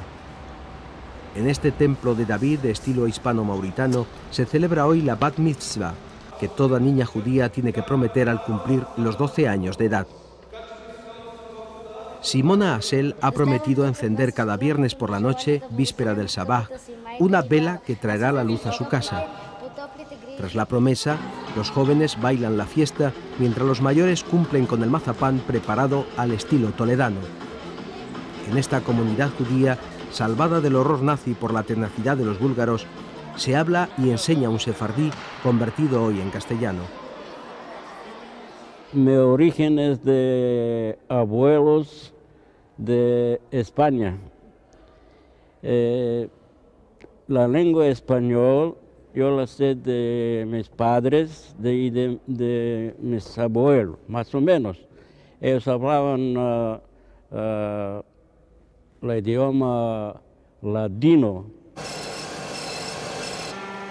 Durante el periodo comunista, la industria búlgara estaba centrada en la producción de armamento. Tras la desaparición del Comecon, del que Bulgaria era alumno aventajado, cayeron las ventas. Luego, en el camino de la transición, las empresas se privatizaron. En esta de Karlovo trabajan casi 5.000 personas, la tercera parte de las que estaban en nómina hace 20 años. Su salario medio es 18.000 pesetas mensuales. Casi la mitad de la plantilla está compuesta por mujeres. Nunca las mujeres nos hemos sentido discriminadas. El salario es el mismo. En Bulgaria las mujeres trabajan como los hombres y somos muy buenas especialistas. El Estado posee el 30% de esta empresa, cuyas acciones fueron vendidas casi por completo a su personal directivo y trabajadores. Hoy la motivación por el trabajo es distinta.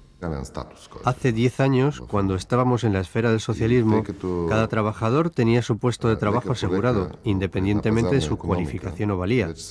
Ahora el mercado dice si un trabajador tendrá o no tendrá trabajo, si ese empleado es o no es necesario. A Bulgaria, como a Rumanía, aún le quedan varias estaciones para llegar al destino final, la Unión Europea. Está retrasada en el terreno económico, en el fortalecimiento de su sistema judicial y en la lucha contra la corrupción. El problema de la corrupción existe, y existe en proporciones enormes en nuestro país. Una de las causas ocurrió durante el proceso de venta a manos privadas de la propiedad estatal. La otra se debe a la situación de la economía del país y al modo de gobernarse la administración. Esta segunda causa ha comenzado a corregirse con una administración más estable. Contra estos problemas se emplean a fondo, según dicen, los sucesivos gobiernos búlgaros. También el actual de Simeón de Sajonia-Coburgo, más preocupado en resolver la situación económica del país que de introducir el debate entre monarquía o república. Entonces, si de repente, encima de todo lo que hay que nos divide ya, hay un corte adicional, me encuentro es totalmente inoportuno, hasta disparatado plantearlo. De ahí que yo intento decir que, claro, no puedo volver a nacer para ser Simeón Borisov solamente. Tengo esa carga o tara histórica de ser quien soy, pero puedo también desvincularme y mirar en lo que puede ser positivo y sobre todo hacernos con el tema económico, porque no creo que ni el Producto Nacional Bruto, ni el precio de la cesta, ni lo que tengan mis conciudadanos para gastar, mejoraría si empezamos ahora unas discusiones filosóficas sobre monarquía o república. Bulgaria es la única nación de los Balcanes que no ha padecido conflictos étnicos recientes. Aquí vive una minoría turca que apoya esporádicamente en el Parlamento al actual gobierno.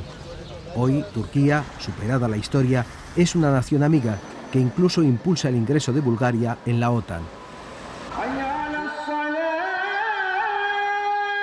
Turquía es el único país candidato a la Unión Europea cuya población es mayoritariamente islámica. En su rezo, sin embargo, no hay versos radicales ni espíritu fundamentalista.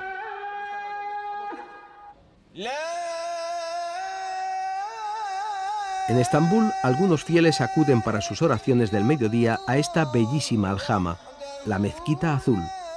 En portada consigue la autorización que se otorga en muy escasas ocasiones para rodar en el interior del templo. El imán, ayudado por la moderna tecnología, canta para Dios los versos del profeta y su himno penetra muy dentro, como un canto hondo.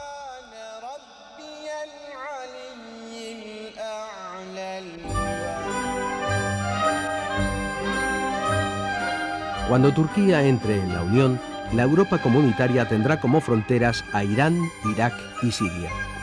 Turquía abraza dos continentes, su parte asiática o Anatolia y su parte europea en la Tracia, al otro lado del canal del Bósforo. Justo en medio, con sus puentes cosiendo la cicatriz que abre el estrecho entre ambos continentes, Estambul. La Estambul otomana y turca, la Constantinopla bizantina y la Bizancio grecorromana, todas en una, reuniendo el paso del tiempo. Un tiempo detenido en el laberinto del Gran Bazar o marcando las horas de la moderna Turquía que se refleja en sus imponentes rascacielos. La Turquía de hoy es un legado de Mustafa Kemal Atatürk. En 1923 fundó la República de Turquía, desvinculando del Estado todo carácter islámico. Reconoció el derecho de voto a la mujer, el divorcio, abolió la poligamia, desautorizó el uso del turbante y cambió el alfabeto árabe por el latino. La presencia de un Estado islámico en la Comunidad Europea sería una ganancia enorme para la Comunidad Europea y, visto el cariz de los tiempos, pues una garantía de relación con el gran mundo islámico no europeo. Turquía aún no ha comenzado las negociaciones para su adhesión a la Unión Europea, a la que ya no observa como un exclusivo club de países cristianos. La Unión Europea parece un conjunto de países cristianos, aunque ese carácter no es lo dominante. Para nosotros, sin embargo, no es ningún impedimento. En Estambul, la mayoría de sus 9 millones de ciudadanos se sienten europeos. Hoy, como el resto de sus compatriotas turcos, sufren una crisis económica sin precedentes de la que intentan salir con la ayuda de Occidente. La estabilidad social en Turquía, valioso aliado de la OTAN, es también un bien preciado en Europa. Este retraso económico no es, sin embargo, el único obstáculo para entrar en la Unión Europea. Nadie en Turquía dice que la situación aquí de los derechos humanos es impecable. Por supuesto que tenemos serios problemas en este campo. Es la supremacía de la ley y su aplicación en lo que tenemos lagunas, pero una vez que esos conceptos los tenemos en mente, habremos mejorado tremendamente en el campo de los derechos humanos. Y yo estoy muy animado al ver los cambios constitucionales que ya se han hecho, por ejemplo, en relación con la reducción del tiempo en la detención de personas.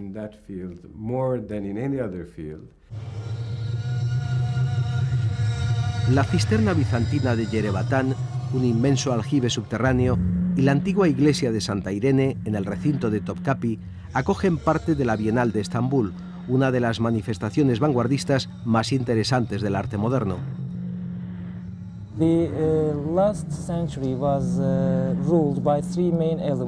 El siglo XX fue gobernado por 3 elementos: hombre, dinero y materialismo. Nuestra propuesta para este siglo es conciencia social, inteligencia colectiva y coexistencia.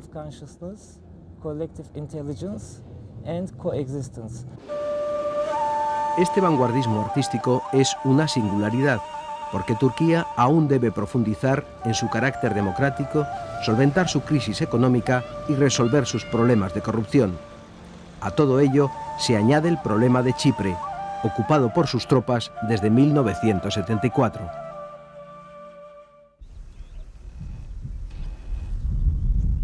El silencio es el único pasajero que hoy se acerca al aeropuerto internacional de Nicosia. La sequía de vuelos ha agrietado sus pistas, las escalerillas conservan las secuelas de la guerra de 1974 y sus alas solo cobijan nidos de palomas. Este avión Trident, que no pudo levantar el vuelo, sigue aquí como un fantasma, inmovilizado, igual que las conversaciones de paz entre los turcos y griegos de Chipre. Como un inmenso portaaviones varado en el extremo oriental del Mediterráneo, Chipre es hoy un estado dividido. Al sur, la República de Chipre, reconocida por la ONU; al norte, la autoproclamada República Turca del Norte de Chipre. Grecochipriotas y turcochipriotas, unos ortodoxos, otros musulmanes, habían vivido durante siglos en paz, pero conseguida su independencia de Gran Bretaña, comenzaron a disputarse su patria común. Su capital es Nicosia, la última ciudad europea que permanece dividida por la llamada Línea Verde, vigilada por Naciones Unidas y construida en 1963 para detener las hostilidades.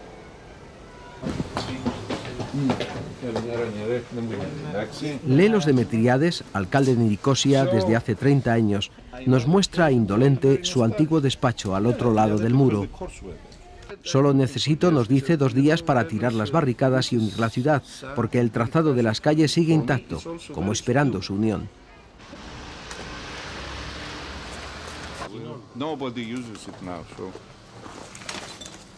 En esta parte sur, adornada con los colores griegos y alguna bandera grecochipriota, se lee: aquí no acaba nuestra frontera.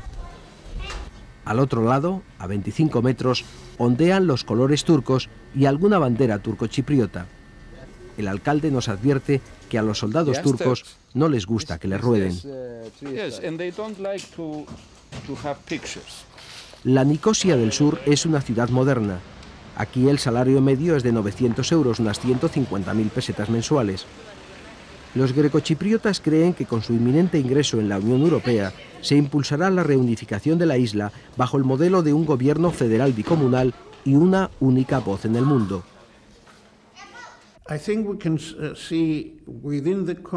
Lo que podemos vislumbrar es una isla unificada dentro del contexto de una solución federal, con una área en el norte administrada por los turcochipriotas bajo el sistema federal, en el sur un cantón federal administrado por los grecochipriotas y un gobierno federal bicomunal para el Estado. Esta es la solución más factible que puede funcionar.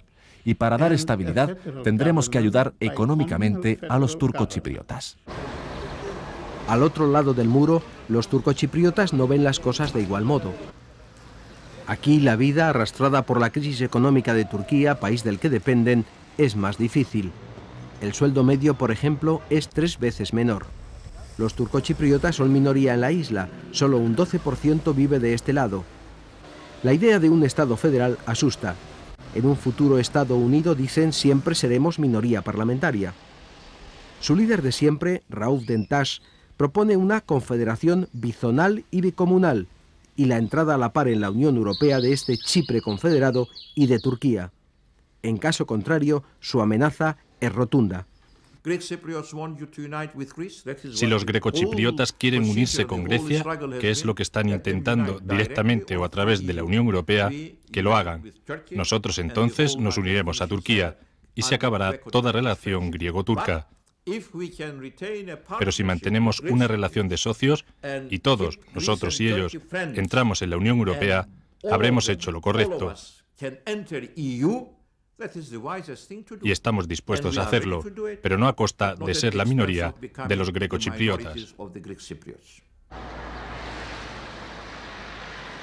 Pila, al este de la isla, tiene una iglesia y una mezquita. Es el único pueblo dentro de la zona de nadie. Aquí conviven en paz y armonía unos 5.000 griegos y turcochipriotas, juntos.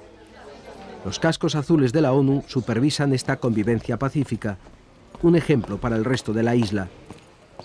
Hay bares griegos y bares turcos, pero abiertos para todos, y como demuestran Stavros y Ahmed, uno griego, el otro turco, los 2 chipriotas, aquí se puede jugar a todo, porque en su partida no habrá más extravío que la honrilla del perdedor.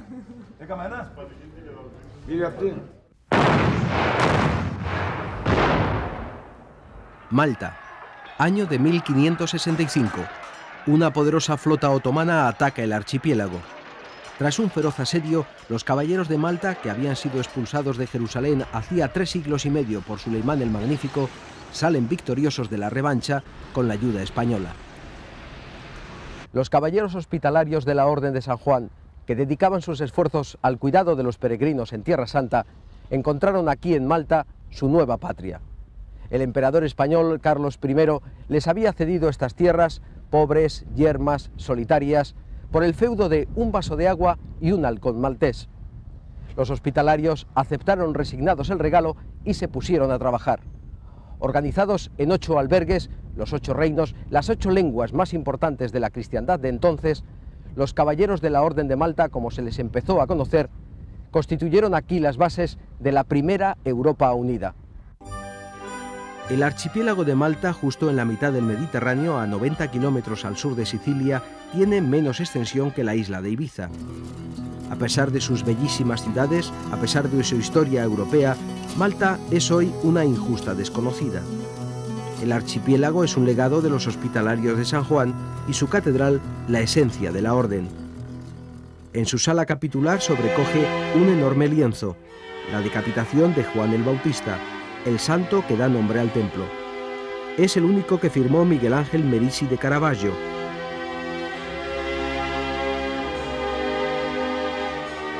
En la Catedral de la Orden Hospitalaria están enterrados sus caballeros más conspicuos, embelleciendo el suelo con sus lápidas, y algunos de sus grandes maestres, como los españoles Rafael y Nicolás Cotoner. De Amalfi, en Italia, los de San Juan trajeron su famosa cruz. Los malteses son católicos. Su constitución prohíbe el aborto y el divorcio, y en el país, con 360.000 habitantes, hay más iglesias que días tiene el año.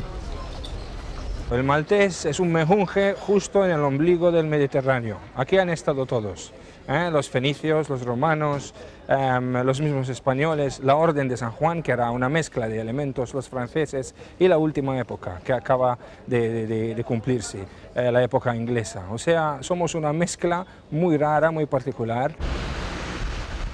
Malta, hasta hoy un paraíso fiscal, vive de la agricultura, del turismo y de la construcción de buques, aunque hoy sus astilleros son deficitarios. Es el único país candidato en el que su sociedad está dividida sobre la integración en la Unión Europea. El Partido Nacionalista Democristiano propone la plena integración. El socialista prefiere una asociación parcial. No hay duda de que los malteses son y se sienten europeos y quieren estar integrados. Los dos partidos políticos de Malta discrepamos. Mi partido y mi gobierno quieren la plena integración como mejor escenario para el desarrollo político, económico y social de Malta. La mejor contribución que podemos hacer a la integración y al desarrollo europeos es en términos de una relación especial que nos permita a los malteses seguir siendo un país neutral, no alineado y desarrollarnos económica y socialmente en función de las condiciones en las que vivimos. En las aulas del Colegio Público Merietrel de Malta, hoy la clase trata sobre la próxima Europa, la que viene y la que desde siempre ha estado junto a nosotros. Esa Europa que se ha construido con trazos cortos unas veces y ambiciosos otras, pero siempre con la voluntad de integración. Una Europa en la que todos cuentan, incluidos los más pequeños, ya sean estos ciudadanos o estados.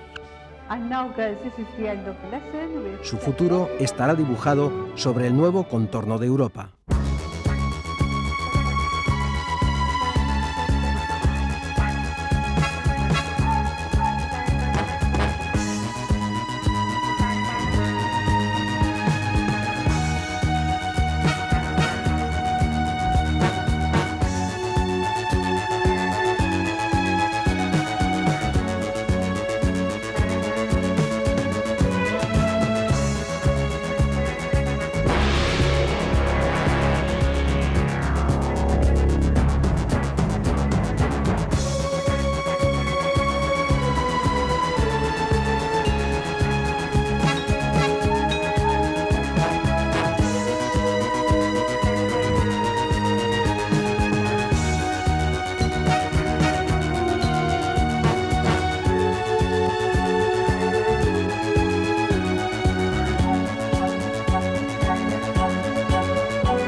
Gasón ahí con el balón. A punto de quitárselo a Alonso, se le ha quitado Baraja. El robo de balón de España. Baraja, llega Luque, llega Reyes. El balón para Luque. Dudó un poquito, se le quedó ahí el balón. Volvió la cara para mirar a Reyes por si era una opción más fiable. Y ahí ha perdido la vista, la portería de Pearsman. Tenía que haber sido, como buen delantero, un poquito más egoísta y acabar la jugada. Ha cortado Marchena. Puyol. Puyol, Del Horno. Gritó bien a Visellem. Salgado. Salgado con Joaquín. Baraja. Baraja juega con Raúl. Abre Raúl para Reyes. Frente a él Dol. Saque de banda para España. En la acción anterior. Ahí es donde dudó Luque. Luego se resbaló un poquito, lo que dio tiempo a Clement a llegar. Reyes. Peligro. Baraja. Baraja se va de Van Buiten. Sigue Baraja. Baraja para Del Horno. Joaquín solo en el segundo palo. Raúl. Raúl. El remate de Raúl lo paró Pearsman. Lo paró por decir algo, ¿no? Sí. Porque remató. Fíjate lo que ha tardado en bloquear el balón el portero.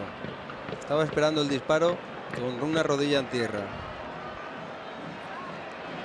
Lesats evitó que el balón llegase con mayor peligro a la portería de Pearsman.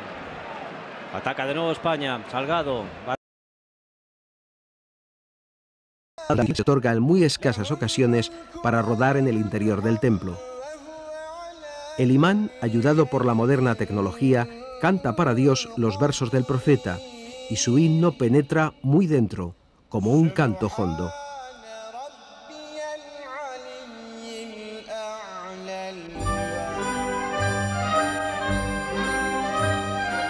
Cuando Turquía entre en la Unión, la Europa comunitaria tendrá como fronteras a Irán, Irak y Siria. Turquía abraza dos continentes, su parte asiática o Anatolia y su parte europea en la Tracia, al otro lado del canal del Bósforo. Justo en medio, con sus puentes cosiendo la cicatriz que abre el estrecho entre ambos continentes, Estambul. La Estambul otomana y turca, la Constantinopla bizantina y la Bizancio grecorromana, todas en una, reuniendo el paso del tiempo.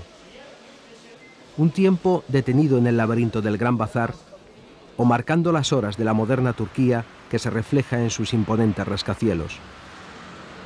La Turquía de hoy es un legado de Mustafa Kemal Atatürk. En 1923 fundó la República de Turquía, desvinculando del Estado todo carácter islámico. Reconoció el derecho de voto a la mujer, el divorcio, abolió la poligamia, desautorizó el uso del turbante y cambió el alfabeto árabe por el latino. La presencia de un Estado islámico en la Comunidad Europea sería una ganancia enorme para la Comunidad Europea y, visto el cariz de los tiempos, pues una garantía de relación con el gran mundo islámico no europeo. Turquía aún no ha comenzado las negociaciones para su adhesión a la Unión Europea, a la que ya no observa como un exclusivo club de países cristianos. La Unión Europea parece un conjunto de países cristianos, aunque ese carácter no es lo dominante. Para nosotros, sin embargo, no es ningún impedimento. En Estambul, la mayoría de sus 9 millones de ciudadanos se sienten europeos. Hoy, como el resto de sus compatriotas turcos, sufren una crisis económica sin precedentes de la que intentan salir con la ayuda de Occidente. La estabilidad social en Turquía, valioso aliado de la OTAN, es también un bien preciado en Europa. Este retraso económico no es, sin embargo, el único obstáculo para entrar en la Unión Europea. Nadie en Turquía dice que la situación aquí de los derechos humanos es impecable. Por supuesto que tenemos serios problemas en este campo. Es la supremacía de la ley y su aplicación en lo que tenemos lagunas, pero una vez que esos conceptos los tenemos en mente, habremos mejorado tremendamente en el campo de los derechos humanos. Y yo estoy muy animado al ver los cambios constitucionales que ya se han hecho, por ejemplo, en relación con la reducción del tiempo en la detención de personas.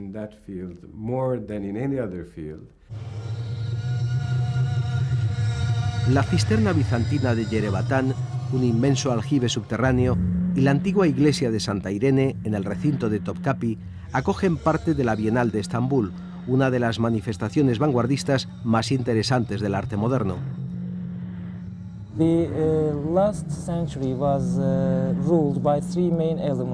El siglo XX fue gobernado por tres elementos: hombre, dinero y materialismo. Nuestra propuesta para este siglo es conciencia social, inteligencia colectiva y coexistencia.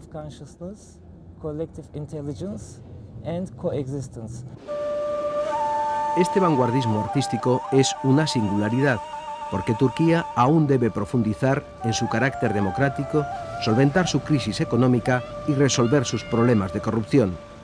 A todo ello se añade el problema de Chipre, ocupado por sus tropas desde 1974.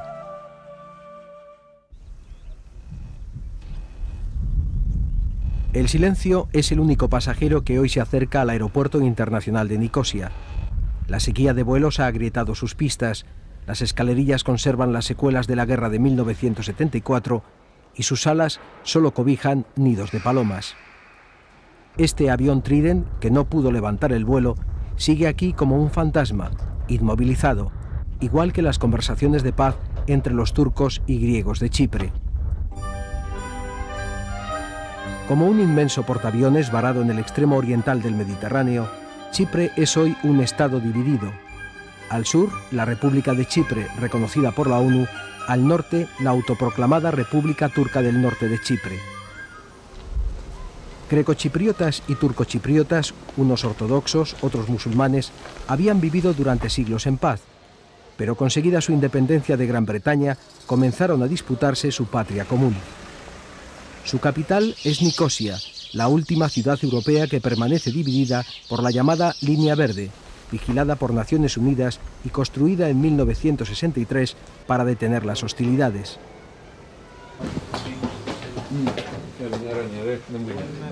Lelos Demetriades, alcalde de Nicosia desde hace 30 años, nos muestra indolente su antiguo despacho al otro lado del muro. Solo necesito, nos dice, 2 días para tirar las barricadas y unir la ciudad, porque el trazado de las calles sigue intacto, como esperando su unión.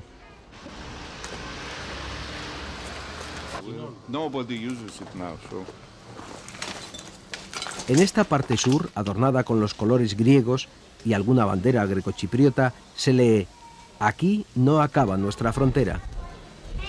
Al otro lado, a 25 metros, ondean los colores turcos y alguna bandera turcochipriota. El alcalde nos advierte que a los soldados turcos no les gusta que les rueden. La Nicosia del Sur es una ciudad moderna. Aquí el salario medio es de 900 euros, unas 150.000 pesetas mensuales.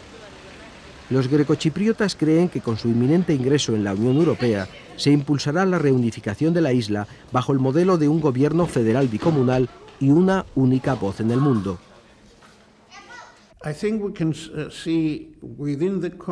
Lo que podemos vislumbrar es una isla unificada dentro del contexto de una solución federal, con una área en el norte administrada por los turcochipriotas bajo el sistema federal, en el sur un cantón federal administrado por los grecochipriotas y un gobierno federal bicomunal para el Estado. Esta es la solución más factible que puede funcionar, y para dar estabilidad tendremos que ayudar económicamente a los turcochipriotas. Al otro lado del muro, los turcochipriotas no ven las cosas de igual modo. Aquí la vida, arrastrada por la crisis económica de Turquía, país del que dependen, es más difícil. El sueldo medio, por ejemplo, es 3 veces menor. Los turcochipriotas son minoría en la isla, solo un 12% vive de este lado. La idea de un Estado federal asusta. En un futuro Estado unido, dicen, siempre seremos minoría parlamentaria.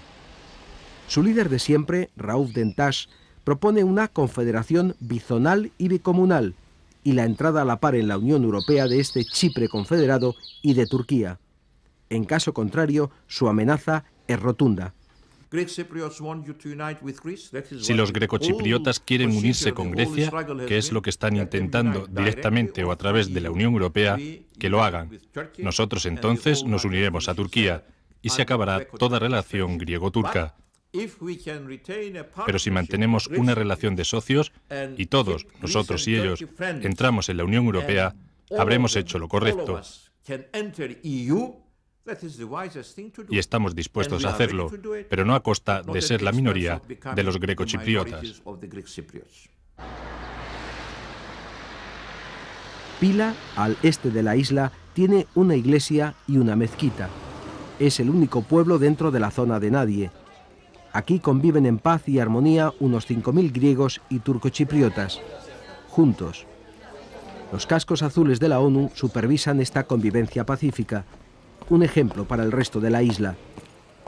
Hay bares griegos y bares turcos, pero abiertos para todos. Y como demuestran Stavros y Ahmed, uno griego, el otro turco, los dos chipriotas, aquí se puede jugar a todo, porque en su partida no habrá más extravío que la honrilla del perdedor.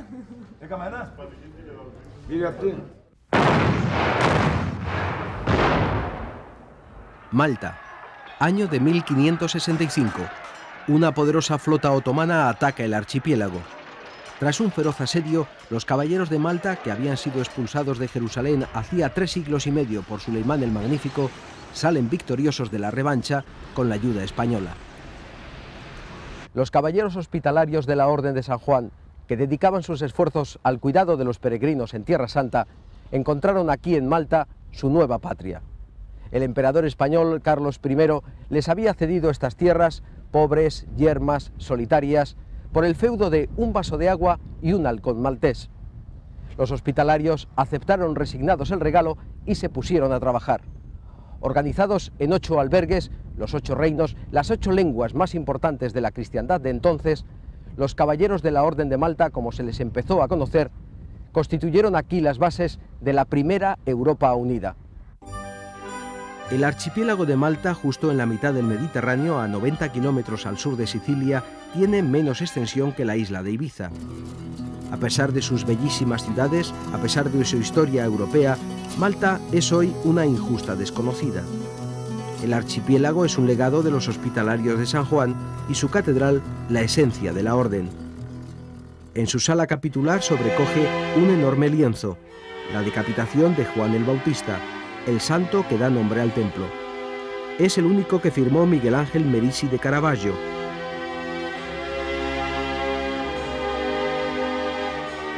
En la catedral de la Orden Hospitalaria están enterrados sus caballeros más conspicuos, embelleciendo el suelo con sus lápidas, y algunos de sus grandes maestres, como los españoles Rafael y Nicolás Cotoner.